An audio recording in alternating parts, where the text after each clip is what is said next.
Tem uma dúvida que ocorre com bastante frequência, né? Quando falamos de budget e forecast, qual é a diferença, Cristiano?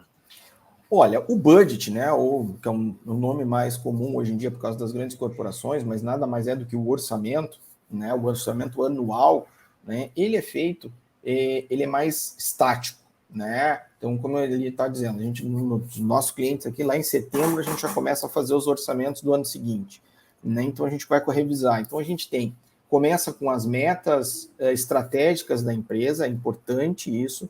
Todo o orçamento ele precisa ser feito com base em uma lógica, né? Uma lógica matemática, onde alguém vai me dizer quanto eu preciso crescer, qual é o objetivo da empresa. Nem sempre é crescer, muitas vezes é se estruturar, né? Mas normalmente é crescer.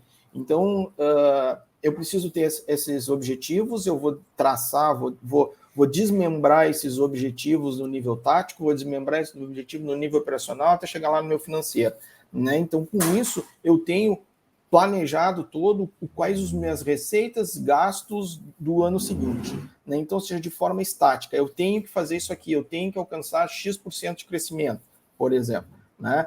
Já o forecast, ele é dinâmico, né? O forecast é aquele que eu vou revisar e vou tentar alcançar os meus objetivos finais, né? Mas eu posso aumentar toda a faixa do meu orçamento, né? Então, por exemplo, eu tinha planejado gastar, sei lá, 100 faturar 100 e de receita 70, 80.